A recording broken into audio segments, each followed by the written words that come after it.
Kumusta mga guys? Welcome back sa ating YouTube channel, Filipinoises. Ngayong araw, another update naman tayo about Casimero. General Casimero Cuadro Alas, ang angas ng Pinas. So, ang video ito mula kay Angas Kano TV. So, meron itong pamagat na good man.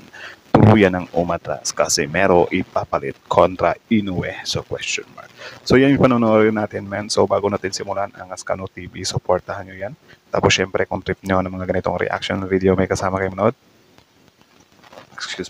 Huwag niyo na rin kalimutang suportahan yung YouTube channel natin, Filipinoises. So mga kanois, hindi na natin ito patatagalin pa. Simulan na natin, baka agkawin pa ng China. Again, ang pamagat ng video ito, good man, tuluyan ng umatras kasi mero ipapalit kontra Inoue. So, wait lang. Ano ba yun?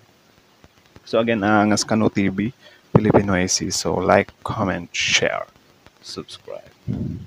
Grabe din kasi yung nangyari kay Goodman Stop. Formal nang kinansela ang laban sa pagitan ng Ulit.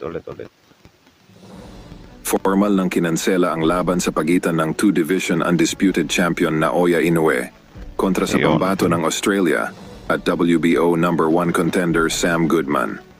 Ang naging sanhi ng pagkansela ng laban ay dahil sa hindi inaasahang natamong major cut sa kanang mata nitong si Goodman mula sa sanay huling sparring na nito bago tumungo ng Japan kontra Inoue. Minalas-malas talaga, nagkaroon talaga ng major cut sa mata. Bakit pa kasi hindi nag-iingat? Ano ba yan? Wala ba yung pang-ulo nila?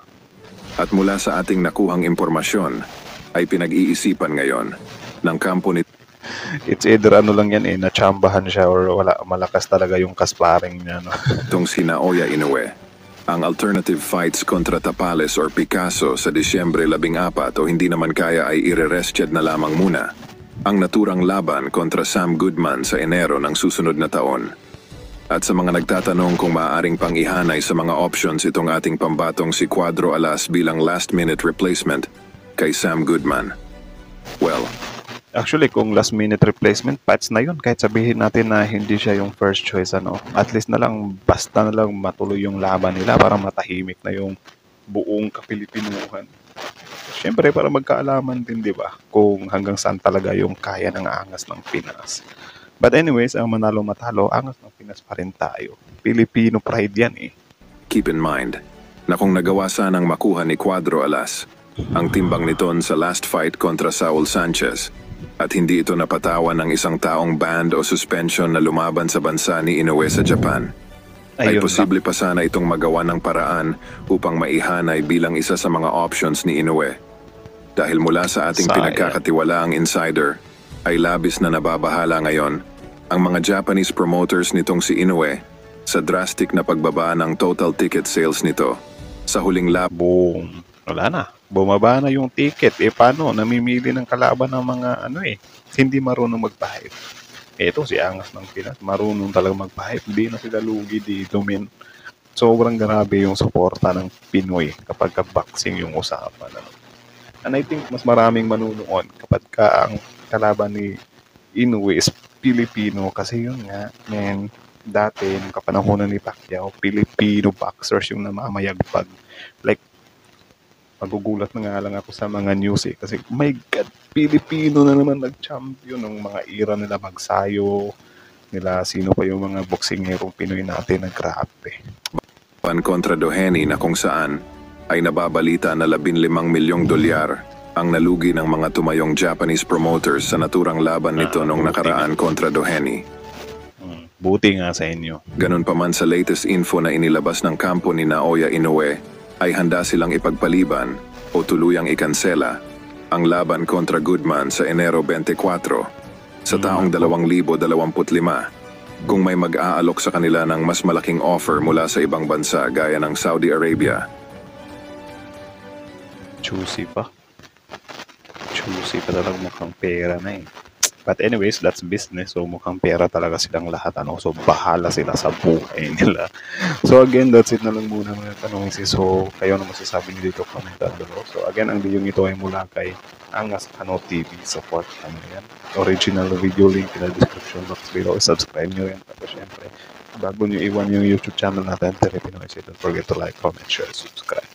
So kita nyo naman yun. I think ito na yun, sobrang good news na nito, men. If ever talaga hindi mag-proceed si Goodman. Pero ang problema lang natin dito, ano kasi meron ng 1 year. So medyo malabo na talaga.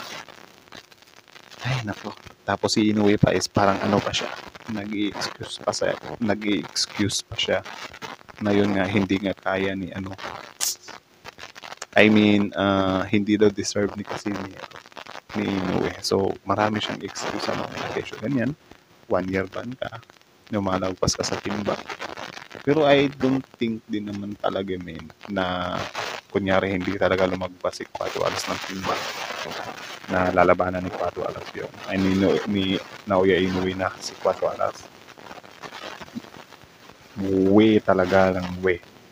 Sobrang labo, men. Kasi yun nga, ewan ko rin kung ano yung pinaka-main reason maliban sa excuse nila na wala silang mapapala daw.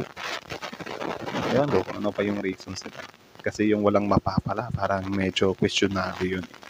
Cuatro Alas yan, men. Former 3 World Division champion yan. Hindi yan basta-basta. Tapos gaganyanin lang nila. Ganyan, yung kalaban nila. Sparring lang. Nasugatan agad yung mata. So, sino bang, ano ba talaga siya? Monster undefeated ba talaga siya? Na wala siyang kinakatakutan or namimili lang talaga siya ng kalaban.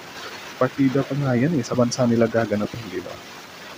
Wala lang talaga. Uhaw lang talaga yung mga Pinoy na makita yung Cuatro Alas versus Naoya Inoue. Ewan ko sobrang tagal. So, ewan ko kung bakit hanggang ngayon ano pa rin talaga sila, pinang-iilagan nila.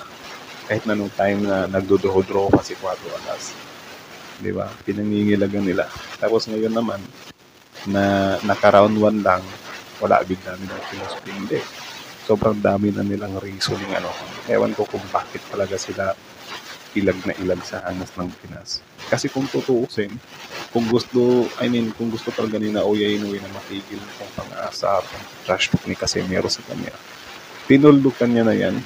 Di ba? At syempre, yun nga, pampaboost nga yan ng ano niya na grabe. Si Inoue pala, hindi pala siya basta-basta. Pinapatumba niya yung mga nata-trash talk sa kanya. Gaya ni Pacquiao ba? Na sobrang dami ng trash talk ni Pacquiao, pero binugbog niya lang doon sa ibabaw ng lona. Mas lalong sumikat si Pacquiao. Nung time nila Turman, sino pa yung mga kalaban ni Pacquiao nga na puro trash talk. Di ba?